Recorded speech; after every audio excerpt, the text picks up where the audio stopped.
Bien, estamos dando el repaso de las doctrinas. Voy a entrar directo en el mismo punto donde me quedé porque quiero avanzar. Recuerde que nos faltan 5 doctrinas más que no hemos visto. La próxima doctrina yo lo voy a avisar cuando la vamos a dar, que es sanidad divina, y ese miércoles va a ser un miércoles de poder y de sanidad. Amén. Tenemos algunas visitas en esta noche, Vitalio me la trae. Estamos en la tercera doctrina fundamental, que es el hombre, su caída y su redención. Y me quedé el miércoles pasado diciendo que la única esperanza después de la caída, que ya les expliqué, no voy a explicarlo más, voy a avanzar ahora en el repaso. Después de la caída del hombre, de Adán y Eva en el huerto, la única esperanza del hombre reside ahora en el Señor Jesús, el Hijo de Dios. Antes de seguir avanzando, vamos a darle la bienvenida a Natalia Pérez. Natalia, te puedes poner sobre tus pies. Este aplauso fuerte, fuerte es para ti. Bienvenida. Y tenemos a Daliana Romero. Dios te bendiga, Daliana. Este aplauso fuerte también es para ti. Te recibimos con mucho amor. Los jóvenes, la gran mayoría, están en las clases porque si no, ellos hubieran salido corriendo a saludarles. Bienvenidas. Nosotros somos de la juventud acumulada. Alcánzale a Elizabeth, por favor. Bien, entonces la única esperanza del hombre después que cayó reside ahora en el Señor Jesús, el Hijo de Dios. Hechos capítulo 4. Alguien me va a ayudar rapidito. No sé si el Aicha puede ir poniéndolo en la pantalla porque Noemi está en su clase. Hechos capítulo 4 en el verso 12. Pero antes de leer Hechos capítulo 4 en el verso 12, se me hace necesario entrar un poquito en contexto. En Hechos capítulo 4 apresaron a Pedro y a Juan porque en Hechos capítulo 3, unos versos anteriormente, un capítulo anterior, Hechos capítulo 3, Pablo y Juan van al templo de la Hermosa. Y ahí en el templo la Hermosa, a la hora novena, dice la palabra, se encontraba ¿quién? Un cojo. El cojo era de nacimiento. Este hombre nació con ese defecto. Después ya terminando este testimonio de Juan, que es el escritor de los Hechos, dice que tenía el hombre, este cojo tenía más de 40 años, dice el apóstol, y nos da ese detalle. Así que el hombre ya estaba avanzado en edad, llevaba más de 40 años pidiendo limosna en la puerta del templo La Hermosa. Así que él acostumbraba a pedir. Pero hay un detalle en el capítulo 3. Hay varios detalles allí. Yo me tuve que detener hoy a escudriñar allí porque la palabra es como un río. Hay varios detalles, pero uno de los detalles dice que Pedro y Juan, pero Pedro era el que hablaba. Pues si usted lee detalladamente se da cuenta que Pedro era el que hablaba. Dice el apóstol, Pedro con Juan. Quiere decir, Pedro es el que estaba hablando. Y dijo, ¿quién? Pedro. Pedro le dice al cojo, el cojo extiende la mano para pedir dinero, pero hay un detalle que me impactó. Dice que Pedro con Juan le dijo, míranos. Porque este cojo estaba sentado en la puerta del templo del Hermoso y acostumbraba a pedir limosnas. Seguramente él no levantaba su rostro nunca. Seguramente él solo extendía la mano con su cabeza. Estaba cabizbajo aquella persona pidiendo limosna. Y Pedro le dijo, Pedro lo hizo hacer un ejercicio. Pedro le dijo, míranos, aleluya. Y muchas veces nosotros nos encontramos como ese cojo, pidiendo limosnas. Y lo primero que tenemos que aprender a hacer cuando vamos a recibir algo de Dios o pretendemos recibir favor de Dios es mirarle los ojos a Dios. Aleluya. Y el Señor nos está diciendo, no sé con quién es esto en esta noche, pero yo me tuve que detener allí un tiempo en la tarde. Dios nos está diciendo a alguien aquí en esta noche, mírame, levanta tu rostro Y este cojo estaba pidiendo limosnas, pero no era limosna lo que Pedro y Juan, no era limosna lo que Dios le iba a dar. Él estaba esperando, dice la palabra, que él le pidió algo a Pedro y a Juan. Estaba esperando, ¿qué cosa era lo que acostumbraba a pedir? Limosna. Pero Dios tenía algo superior. Así muchas veces también nos encontramos nosotros pidiendo limosnas y pensamos que Dios no nos responde nuestra oración. Es que estamos pidiendo limosnas porque Dios quiere darnos algo aún superior. Pedro y Juan le dicen al cojo: no tengo oro ni plata. La limosna que me estás pidiendo, estoy pelado. Pero lo que tengo, te doy. Poder de Dios era lo que tenían los apóstoles. Levántate y anda, y dice la palabra que inmediatamente cuando este cojo, seguramente ayudado por Pedro y Juan, lo levantaron, dice que sus piernas, sus tobillos y sus pies se comenzaron a tomar fuerza, porque hay que mirar a Dios, número uno. Número dos, dejar de pedir cosas que Dios no nos quiere dar, sino que Él tiene un plan mayor. Dígale a su vecino: Dios tiene un plan mayor. Ay, qué flojera. Dios tiene un plan mayor y nosotros estamos pidiendo limosnas, pero Dios nos está diciendo: no es limosna lo que te voy a dar, lo que quiero es verte puesto de pie, lo que quiero es que tus piernas se pongan fuertes. Dice que esta gente cogieron al cojo por la mano derecha, que es la mano de la fuerza. Aleluya. Entonces Dios nos está diciendo en esta noche: quiero tomarte por la mano derecha, quiero inyectarte fuerza y vigor para que puedas estar de pie, para que recobres la fuerza y el movimiento. El cojo no tenía movimiento, no podía, él no podía caminar bien. Las personas lo llevaban allí a la puerta de la hermosa, pero Dios nos está diciendo en esta noche: quiero que recobres el movimiento. Quiero que recobres la fuerza. Este cojo no sabía lo que era caminar, porque nació, dice la Biblia, con ese defecto. Él no sabía, no, la Biblia no da detalles si se arrastraba, cómo se movía. Solamente dice que había nacido así. Pero tuvo un encuentro cuando miró a los apóstoles. Pedro le dijo: míranos. Hay que mirar a Jesús. Es por eso que después Pablo dice: puesto los ojos, el escritor de Hebreos, puesto los ojos en Jesús, el autor y consumador de la fe. Así que nuestra mirada no puede estar hacia abajo, nuestra mirada tiene que estar hacia arriba. Los ojos en el que puede hacer el milagro. Los ojos en el que puede hacer el milagro.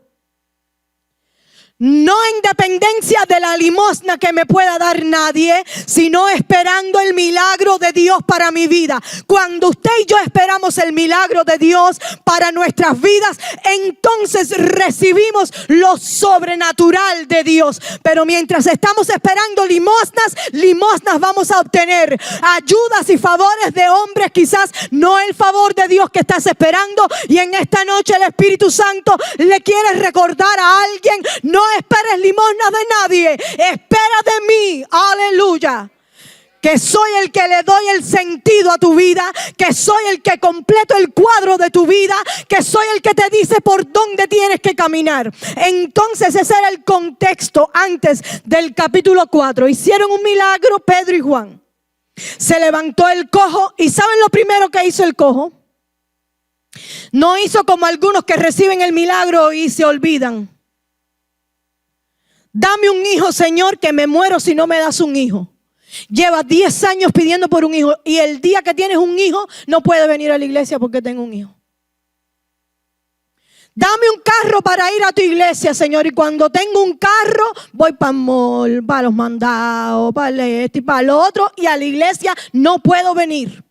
El cojo no hizo esto. Lo primero que hizo cuando recibió su milagro fue entrar al templo con Pedro y Juan. Y dice que en ese momento se escuchaba la algarabía de aquel que se había atrevido a mirarle los ojos al milagro y entró al templo alabando y glorificando el nombre del Señor. Cuando usted reciba lo que está esperando de parte de Dios, lo primero que tiene que hacer es acercarse a la presencia de Dios, acercarse a la casa de Dios con alabanza y con agradecimiento. Y voy a hacer una pregunta: ¿habrá alguien aquí que, a pesar de que no ha visto lo que está esperando en este momento, puede levantar sus manos en alabanza y decir: ya yo he recibido muchas cosas de Dios? Aleluya. Y por eso en esta noche le alabo, y por esto en esta noche le exalto. Y me dirijo: ay, felicítese usted mismo, porque está en la casa de Dios en esta noche. Aleluya. Enfrentando el frío miamense de 60 y pico de grados. Pero cuando usted reciba, haga como el cojo. Venga a la casa de Dios a agradecer. No un día, no. Haga como David dijo en el Salmo 84. Ay, anhela mi alma y aún ardiente. Yo estaba hoy, cuando estaba estudiando, según mis 3 nietas me lo permitieron, mi corazón ardía por estar en la casa del Señor y me preguntaba: ¿habrá alguien, alguno de mis hermanos, que esté a esta hora sintiendo ese mismo deseo de estar en la casa de Dios para alabar su nombre? Que no sea una carga venir a la casa de Dios, que no sea una imposición, que usted no lo haga por cumplir con nadie. Venga a la casa de Dios porque tiene un deseo ardiente en su corazón de encontrarse con sus hermanos y encontrarse con la presencia de Dios y recibir lo que Dios tiene para nosotros. El cojo entró al templo para dar gracias, para alabar el nombre del Señor. Y ya entrando en el capítulo 4, todas estas saduceos, los fariseos, los sacerdotes, toda esta gente se reunieron y comenzaron a sentir cosas raras en su corazón. Alguien me busca el capítulo 4, el verso 2, rapidito, por favor. La palabra que dice allí.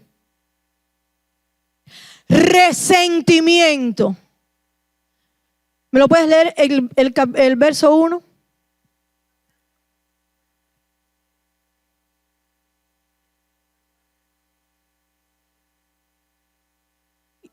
El 2.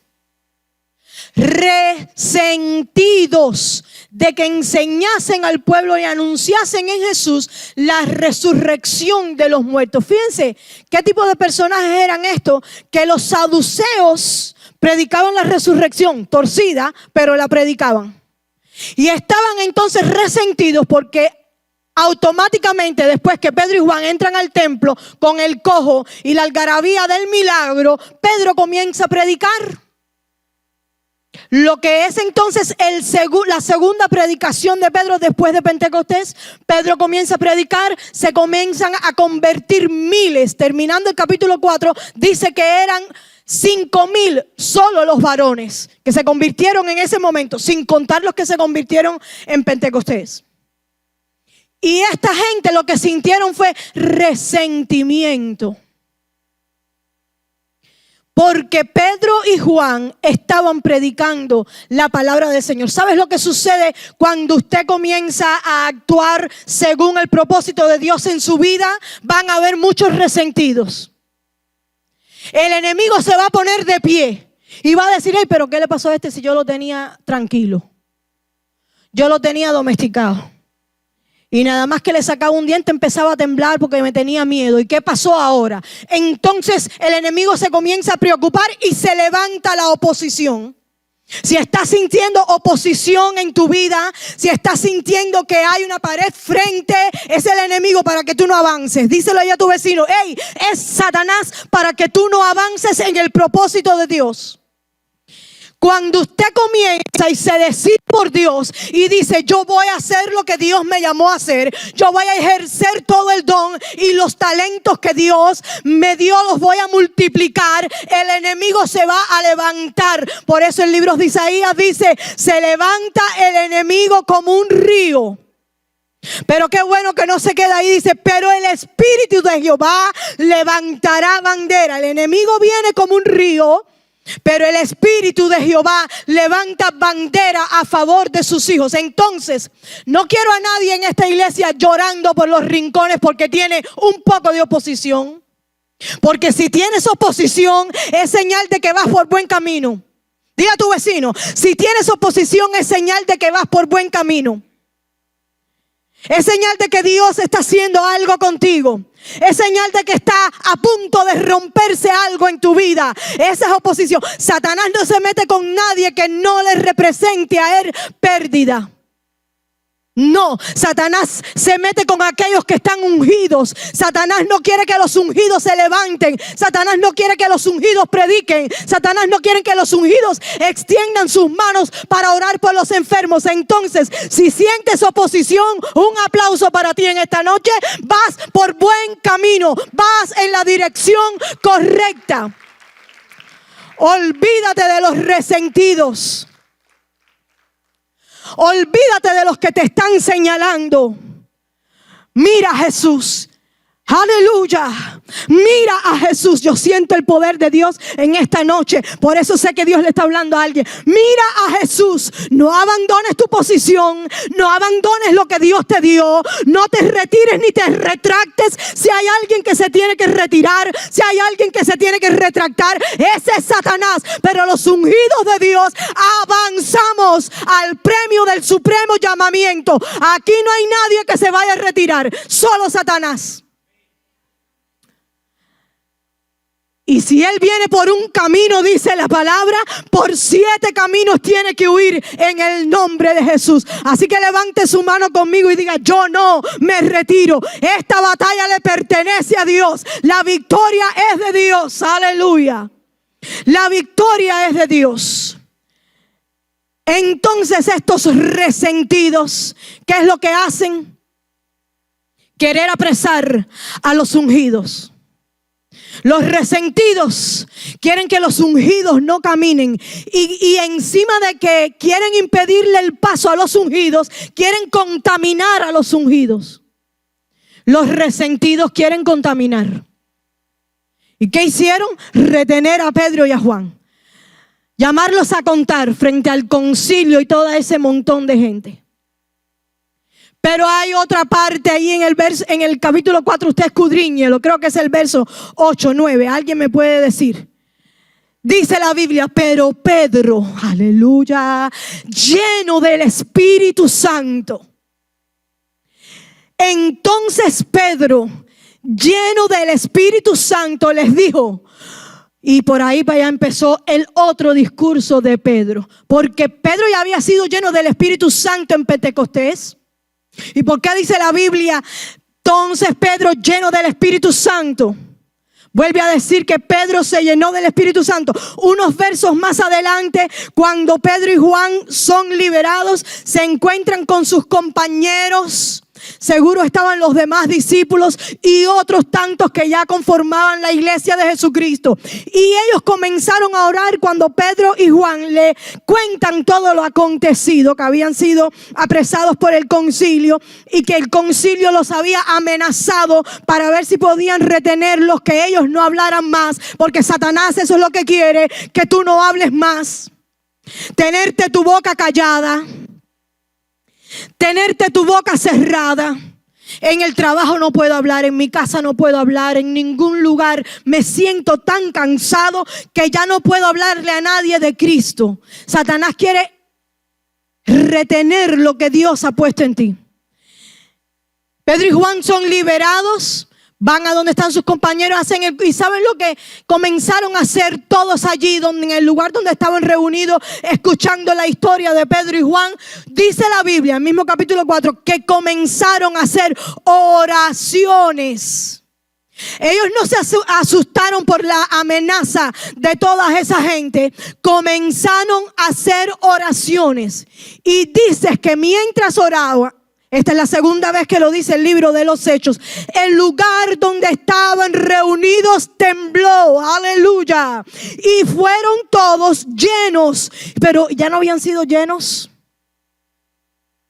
Esta es la tercera vez que el escritor de los Hechos dice, y fueron todos llenos en el lugar donde estaban reunidos. La Biblia no especifica qué lugar, capítulo 4 de los Hechos. Y fueron todos llenos del Espíritu Santo. Pero es que si vamos allí a la recomendación que Pablo le da al joven Timoteo, Pablo le dice, aviva el don de fuego. O sea, que una vez que usted recibió la promesa del Espíritu Santo con la señal inicial de hablar en otras lenguas, esa no fue la única vez. La llenura tiene que ser constante. Dígale a su vecino, esto es constante.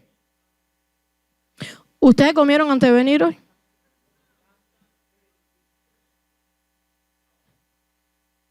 La llenura tiene que ser constante. Así que si usted habló en lenguas porque el Espíritu Santo vino sobre usted y lo llenó en el 2013, aún el Espíritu Santo viene sobre ti y te vuelve a llenar. Tengo Biblia para respaldar con lo que estoy diciendo. El lugar donde estaban tembló. Ya había temblado en Pentecostés cuando descendió el Espíritu Santo. Pero Pedro, lleno del Espíritu Santo, ahí está. Y después, unos versos terminando ya casi el capítulo 4, dice, el lugar donde estaban tembló y todos fueron llenos. Ya habían sido llenos. Entonces, cuando cantamos, ven Espíritu Santo, ven, no estamos cantando mal. Estamos deseando que Él nos vuelva a llenar una y otra vez, porque ayer ya pasó. Hoy necesitamos una llenura nueva del Espíritu Santo. ¿Alguien puede levantar sus manos en esta noche y decir, lléname Espíritu Santo nuevamente? El lugar donde estaban tembló. Y ahí está Pablo frente al concilio, un poquito más adelante en el capítulo 4. Y Pablo comienza a dar otra predicación. Y allí aparece entonces el verso 12. Ponme el verso 12, hijo. Estamos hablando del hombre, su caída y su regeneración. Y en ningún otro, dijo Pedro en este tercer discurso, en ningún otro hay salvación. La esperanza del hombre radica solamente en ¿quién? Ay, qué flojera. No sé qué voy a hacer hoy. En Jesucristo.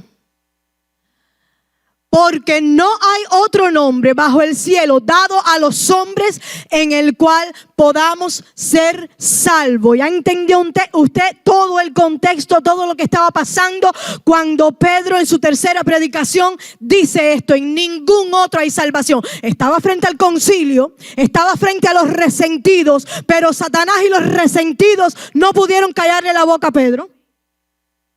Y él vuelve a gritar, en ningún otro hay salvación. Porque no hay otro nombre dado bajo el cielo, dado a los hombres en que podamos ser salvos. Pero ponme el verso 13. Entonces, escuchen lo que hicieron los resentidos. Viendo el denuedo de Pedro y de Juan, y sabiendo, escuchen esto, que aquí se acaban las excusas suyas. Dile a tu vecino, hoy se acaban tus excusas. Ay, Mercedes, tú le puedes decir a María que hoy se acaban tus excusas. Dori, hoy se acaban tus excusas. Mi hermano Álvaro y la esposa. Hoy se acaban nuestras excusas. Yo no sé hablar. Soy tartamudo. El púlpito no es para mí. El púlpito no tiene que ser para todo el mundo. No me malinterprete. Porque a unos constituyó Dios apóstoles, a otros ¿qué? Profetas, a otros maestros, a otros evangelistas y a otros pastores. Quiere decir que Dios reparte como Él entiende el ministerio y el don que Él entiende. Nosotros entonces tenemos que desarrollar el ministerio y el don, perfeccionarlo. Pero aquí se acaban nuestras excusas. Dice Pedro y de Juan, sabiendo que eran hombres que no habían ido al college, que no tenían ningún diploma guindado en la pared, que no habían ido a ningún seminario, ni eran teólogos, ni usaban los comentarios.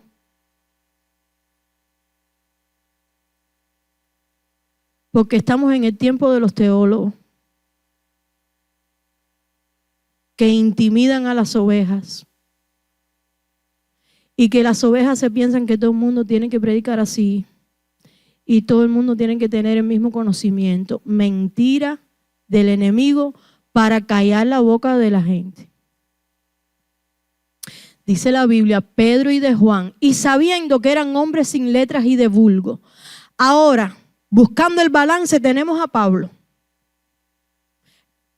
escritor de 13 de las cartas, la mayoría, un 40%, vamos a decir más o menos, del Nuevo Testamento lo escribió Pablo, según su capacidad. Pero Pedro y Juan no se callaron porque eran del vulgo, porque no tenían letra. ¿Saben cuántos se habían convertido ya con esos dos? Ñame con corbata, como dijo el pastor el domingo pasado. Sin contar niños y mujeres, más de 10,000. En pocos días, después de Pentecostés, Hechos capítulo 2 se convirtieron como 3,000. En este capítulo 4 se convirtieron como 5,000 varones, dice la Biblia. No contaban niños y mujeres con esa gente que no tenían letra y eran del bulto.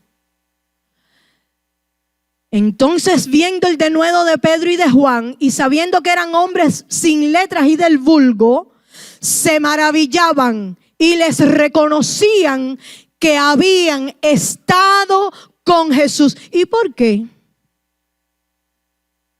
¿Por qué? Vamos, yo quiero que usted participe en esta noche. Yes. Porque hablaban como Jesús. Porque hay gente que ha sido llena, pero no ha dejado la forma de hablar del mundo. Esta gente hablaban diferente. Aparte tenían un coraje, porque estaban llenos del Espíritu Santo. Entonces les reconocían que había estado con Jesús. Ponme el verso 14, hijo. Y viendo al hombre que había sido sanado, tenían la manifestación del poder de Dios, lo tenían en su cara. No había nada que ellos pudieran hacer en contra de ellos. No podían ponerle un manto por encima para que no se viera más el milagro. No podían callarlo, no podían esconderlo. Dice la Biblia, y viendo al hombre que había sido sanado, que estaba en pie con ellos, el cojo de más de 40 años, no podían decir nada en contra. Los resentidos tuvieron que sujetar su lengua. ¡Aleluya! Así tendrán que hacer los resentidos contigo cuando vean el poder de Dios fluir a través de ti, a través de esta iglesia, de la gente que no tiene letra y que es del vulgo. ¡Oh! Los resentidos tienen que cerrar su boca cuando ven el testimonio del poder de Dios. Ay, gracias. Cuando hay un testimonio del poder de Dios, el infierno tiene que cerrarlo. Y lo único que puede hacer, ¿sabe lo que cosa es? Llorar por los rincones. Si hay alguien que va a llorar por los rincones, que no sea usted, ¿eh? Que sea el enemigo. Y si va a llorar, que sea delante de la presencia de Dios. Pero no con quejabanza ni autoconmiseración, porque tenemos a un Dios poderoso. Tenemos a un Dios poderoso de mi lado. Él está de mi lado. Gloria al nombre del Señor. Entonces, Pedro dice, en ningún otro hay salvación. Y con decir esas palabras, lea el capítulo 3, lea el capítulo 4, el libro de los Hechos, léalo. Dice que se convirtieron más como, dice la Biblia, como 5,000 varones. Y es que la esperanza del hombre reside solamente en Jesús. Vamos a la cuarta doctrina. Ya usted estudie, los que tienen el papel, estúdienlo en la casa. La salvación del hombre. la salvación del hombre. Juan, capítulo 3, allí hablamos extendidamente, los que estuvieron conmigo en las clases, hablamos de Nicodemo y el encuentro que tuvo con Jesús. Nicodemo salió en la noche, porque era una persona importante. Salió en la noche para que no lo vieran y no lo juzgaran mal. Y salió a encontrarse con Jesús. Él tenía, según el contexto que leemos en la palabra, muchas dudas. Tenía inquietudes acerca de quién era Jesús. Y allí tiene un encuentro lindo con Jesús en Juan capítulo 3. Léalo en la casa. Pero yo les dejé tarea. El verso 16 lo conocemos todos de memoria. Porque de tal manera, dígalo conmigo, please. Porque de tal manera amó Dios al mundo que ha dado a su... ¿Para qué? Y el verso 17, que fue la tarea que le dejé, dice, porque Dios a su Hijo al mundo para condenar al mundo. Dios no envió a su Hijo para condenar al mundo. Pero sin embargo nosotros queremos tomar el papel de Dios y condenar a todo el que nos pasa por el lado. Pero es que la salvación le pertenece a Jehová. Y la Biblia es bien clara y bien específica en esto. La salvación le pertenece a Jehová. Por eso en el cielo nos vamos a sorprender muchos. Quizás van a faltar algunos que pensamos que son salvos. Y quizás vamos a ver algunos que ya nosotros mandamos para el infierno. Pero Dios no envió a su Hijo al mundo para condenar al mundo, sino para que el mundo sea salvo por Él, por medio de la gracia de Jesucristo y la salvación de Cristo Jesús. Entonces esa explicación le está dando Jesús a Nicodemo. Después en el capítulo 9 de Mateo y en otro capítulo más adelante, la Biblia, entre palabras, nos da a entender que Nicodemo nació de nuevo. Dice la palabra que cuando Jesús expiró, los que estaban allí presentes, los primeros que recogieron el cuerpo fueron Simón, José de Arimatea, y estaba Nicodemo, lo dice en uno de los versos, creo el 40 y pico el último capítulo de Juan. Lo tengo por ahí, pero no lo voy a buscar ahora. Usted lea la palabra. Y esta gente tenían ya el mejor ungüento para ungir el cuerpo de Jesús. Una persona que no haya nacido de nuevo no se iba a arriesgar así su posición por ungir el cuerpo del maestro. Entonces la Biblia nos sugiere que Nicodemo nació de nuevo y nos dice también la Biblia subjetivamente que este José de Arimatea y que Nicodemo eran amigos de Jesús, seguidores de Jesús, solo que ellos no lo hacían público porque tenían una posición en aquel tiempo. La salvación es de Jehová. Quiero que si hay un punto que usted se lleve de esta cuarta doctrina, la salvación del hombre, usted tenga esto en su mente. La salvación es de Jehová, para que no me mande a nadie para el infierno. No condenes a nadie, el que condena es Dios y todavía Él extiende su misericordia. Si no fuera, dice el libro de Lamentaciones, por la bondad de Jehová y por su misericordia, hubiéramos sido consumidos, humo nada más se veía salir de aquí. Porque es que todos pecamos. Por tanto, dice el libro de Romanos, por cuanto todos pecaron, ¿qué pasó? Estábamos destituidos de la gloria de... Ahí no hay acepción, ni uno más santo que el otro, ni es por escala. No, todos estábamos destituidos. Entonces la salvación le pertenece a Dios. Él es el juez. Y Él dice la palabra que está sentado en un trono de equidad, de igualdad, de justicia. Él reparte. ¿Para quién sale el sol todos los días? Para buenos y para malos, justos e injustos. ¿Para quién llueve? Nada más la nubecita está arriba de los cristianos. No. Y el rocío, ¿qué es lo que riega? ¿Alguna parte de la tierra? No. Es para todos. Entonces la salvación le pertenece a Jehová. Y Él no quiere que nadie perezca. Él no quiere que nadie se pierda. El infierno no fue diseñado para los humanos. Fue diseñado para Satanás y sus demonios. Pero Dios no quiere enviar a nadie. Él no quiere que nadie se pierda. Él quiere que todos procedan al arrepentimiento. Él quiere que todos le reconozcamos a Él como Rey y Señor para podernos llamar a la vida eterna y ponernos el cuño, la invitación. Usted sabe que usted y yo tenemos una invitación.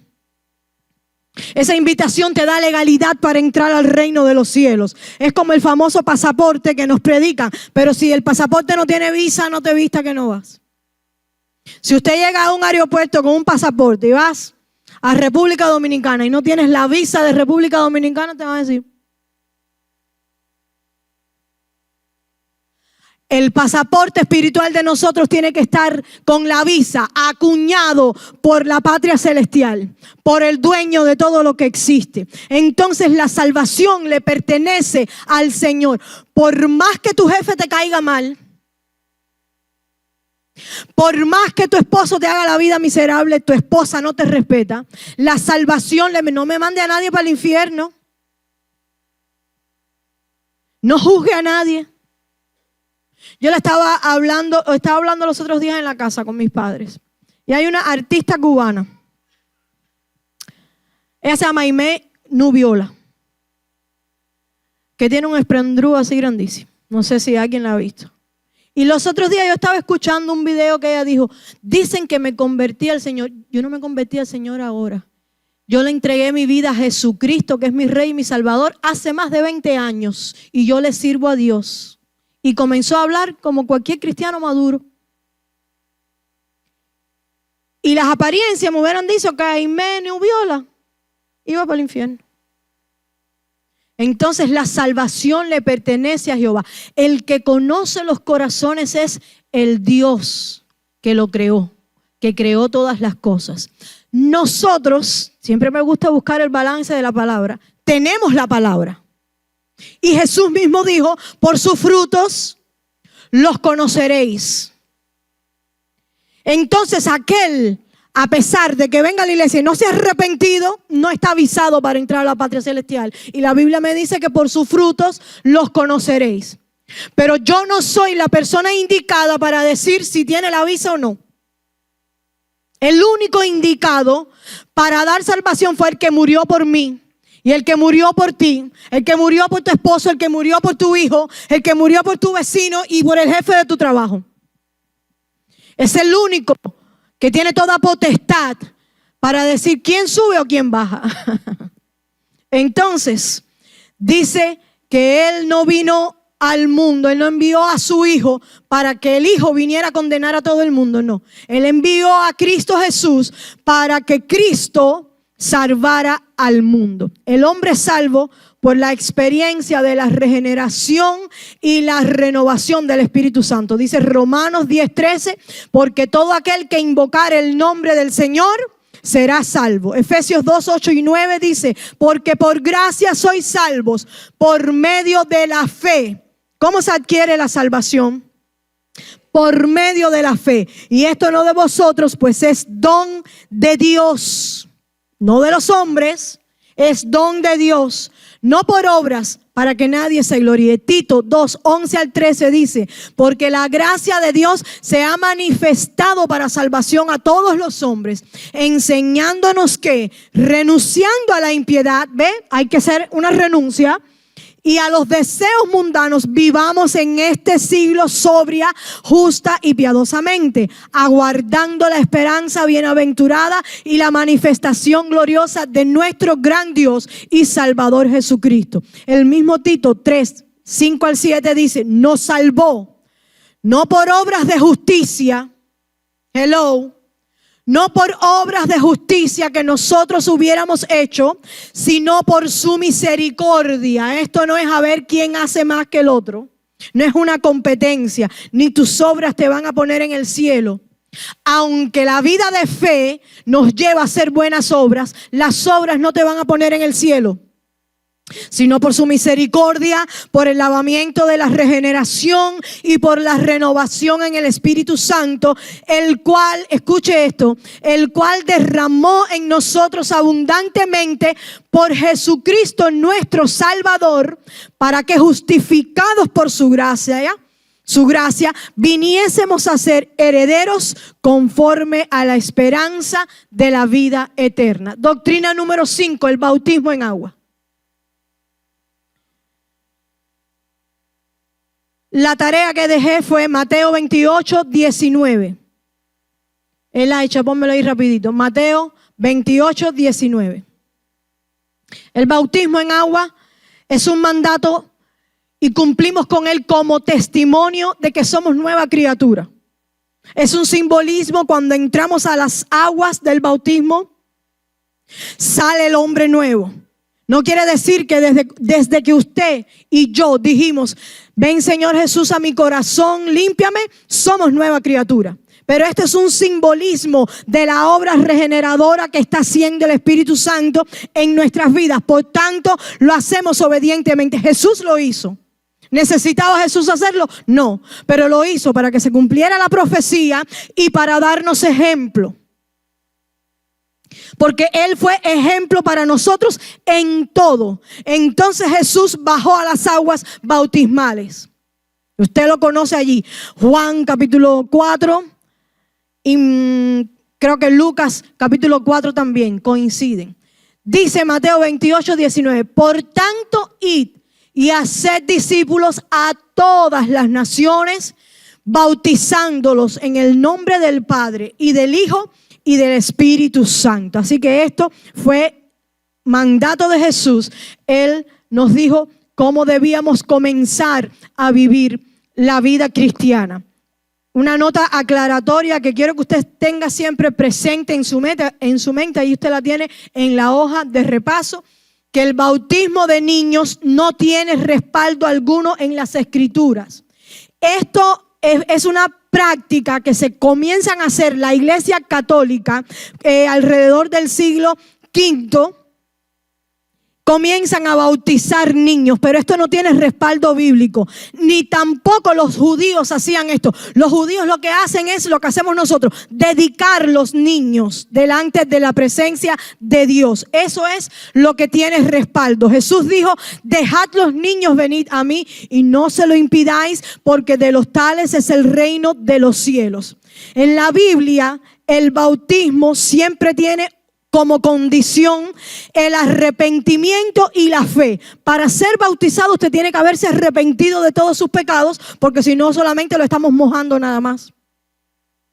Tiene que haber un arrepentimiento de corazón para que usted comience a dar los pasos que se necesitan para ir a las aguas del bautismo. Entonces, dos condiciones, arrepentimiento y fe. ¿En quién? En Jesús y en su obra de salvación. Y estos dos requisitos, un bebé, un niño que todavía no tiene la madurez para arrepentirse de ninguno de sus pecados porque está en inocencia, ni tampoco sabe todo lo que conlleva tener fe. Así que por eso nosotros no bautizamos niños, los dedicamos al Señor. Amén. Doctrina número 6, la cena del Señor. Con esto termino. La tarea fue 1 Corintios 10, 16. Dice, la copa de bendición que bendecimos no es la comunión de la sangre de Cristo. El pan que partimos no es la comunión del cuerpo de Cristo. El bautismo en agua es un mandato del Señor. También la cena del Señor es un mandato. Por eso nosotros lo hacemos constantemente como lo hacía la iglesia primitiva. Hechos capítulo 2, el verso 41 y al 42 nos explica que la iglesia que comenzó a nacer en el libro de los Hechos lo hacía y tenían esta costumbre, dice la Biblia, y todos los días prevalecían en el partimiento del pan y en el compartir la bendición de la copa, de la sangre de Cristo. Ese es recordatorio. No quiere decir que usted se está comiendo el pan literal como nos enseña la iglesia esta que ya mencioné ahorita, no voy a volver a mencionar. No es el cuerpo de Cristo, hello, es un pedazo de pan y casi siempre viejo. Ni el buchito de vino que usted se está tomando es la sangre de Cristo. Es un recordatorio, un simbolismo. El mismo Jesús dijo, hagan esto en memoria de mí. Es una memoria. Y el día que Jesús hizo esto con sus discípulos, yo le expliqué dándole esta doctrina que acostumbran en el tiempo antiguo, tenían 4 copas. Ellos bebían 4 veces. 4 veces se llenaba la copa. Pero la tercera copa era la copa que ellos llamaban la copa de la bendición. Y en esa tercera copa fue que Jesús instituyó la cena del Señor.